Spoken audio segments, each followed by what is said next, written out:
5 నిమిషాలకు ఒకసారి భర్తకు ఫోన్ చేసి వీధి దాటారా, ఆఫీస్ వీధిలోకి వెళ్ళారా, సీటు దగ్గర కూర్చున్నారా, తిన్నారా, ఇదే అన్నమాట. ఏంటంటే ఒక రకమైన ఆందోళన. ఈ రోజుల్లో యాంగ్జైటీ అటాక్స్ చాలా మందికి అవుతా ఉన్నాయి. కారణం ఏంటంటే వారి భారాన్ని, చింత యావత్తును దేవుని మీద వేయలేక ప్రతి చిన్నదానికి కలవరపడిపోతూ ఉంటారు, కంగారు పడిపోతూ ఉంటారు. అలాంటి వారు ఉంటే ఇంట్లో వాళ్ళకి కూడా చాలా ఇబ్బంది అండి. ఎందుకంటే వాళ్ళొక్కరే డిస్టర్బ్ అవ్వరు, అందరిని డిస్టర్బ్ చేస్తూ ఉంటారు. అర్థమైందా? కొంతమందికి ఒక రోగం, నేను వెళ్ళిపోతాను. విన్నారండి? నేను ఎప్పుడు అనద్దు. అట్లా అన్న వాళ్ళు త్వరగా వెళ్ళిపోతారు. ఎందుకంటే నీ మాట చొప్పున నీకు జరుగుతుంది. అర్థమైందా? నేను చావను, సజీవుడనై నేను దేవుని క్రియలు వివరిస్తాను. అది చెప్పును. హల్లెలూయా. నేను బ్రతుకుతానని చెప్పు. నేను 10 మందిని బ్రతికిస్తానని చెప్పు. నేను బ్రతుకుతాను. దేవుడిచ్చిన నిండు ఆయుష్ నేను బ్రతుకుతా. I will live for God. I will live to glorify God. I will live to serve God. I will live to be a blessing. చెప్పు, ఆ మాటలు చెప్పు. కొంతమందికి 102 జ్వరం రాగానే ఇంకా అయిపోయింది, చిన్నోడు పెద్దోడు 2రా, ఆస్తి కాగితాలు అక్కడ ఉన్నాయి, మీ అమ్మని కొంచెం బాగా చూసుకోండి, ఏమి అవ్వదు నీకు, రేపు పొద్దునకి విల్ బి ఫైన్. కానీ ఏమవుతుందంటే మైండ్లో చాలా త్వరగా వాళ్ళు ఫిక్స్ అయిపోతారు అనమాట. ఇంకా మాట్లాడద్దు అలాంటి మాటలు. ఆ ఓడలో ఉన్న వారందరూ కూడా they started speaking week words, బలహీనమైన మాటలు మాట్లాడుతూ ఉంటే దైవజనుడు అంటున్నారు, ధైర్యం తెచ్చుకొనుడి. 25వ వచనం, నాతో దూత చెప్పిన ప్రకారము జరుగునని నేను దేవుని నమ్ముచున్నాను. God has created you for a reason. కారణం లేకుండా ఈ లోకంలో ఎవ్వరం లేమండి, తెలుసా? కారణ జన్ములం మనం. You know that? మన జీవితానికి ఒక మంచి కారణం ఉంది, ఉద్దేశం ఉంది. ఊరికే పుట్టించలా. కిన్లే బాటిల్స్ మ్యానుఫ్యాక్చరింగ్ యూనిట్ మీరు వెళ్తే ఒక్క బాటిల్ ఉంటుందండి, దానిలో 10,000 బాటిల్స్ అని ప్రోగ్రామింగ్లో నంబర్ పెట్టి ఆన్ చేయగానే టక్ టక్ టక్ టక్ టక్ టక్ బాటిల్స్ వచ్చేస్తూ ఉంటాయి. అట్లా సృష్టించలేదు మనల్ని దేవుడు.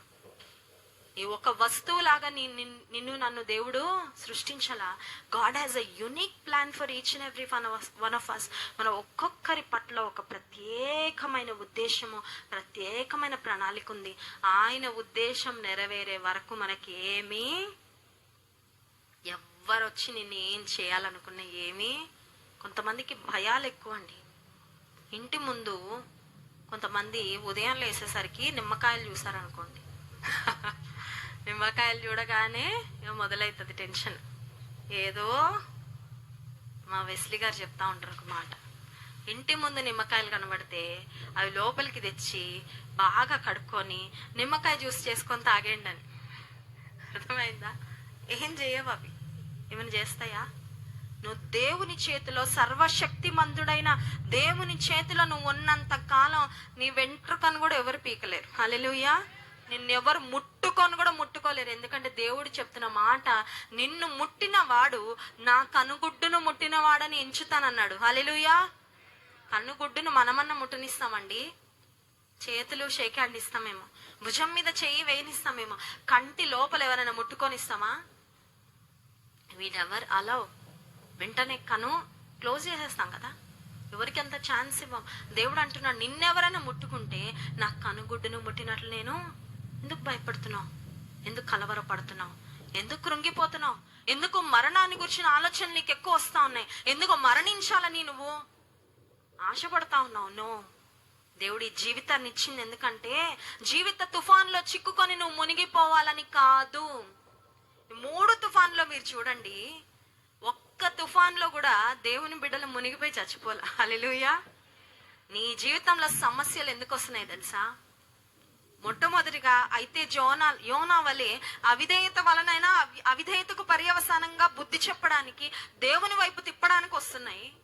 రెండవది, మనలో విశ్వాసం ఉందా బయట పెట్టడానికి వస్తున్నాయి.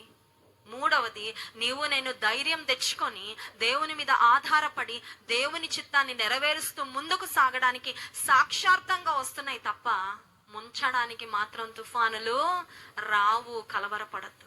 నీ జీవితంలో ఏ తుఫాను నువ్వు ఎదుర్కొంటున్నా ఈ రాత్రికాల సమయంలో, let me tell you, I'm closing, నేను ముగిస్తా ఉన్నా.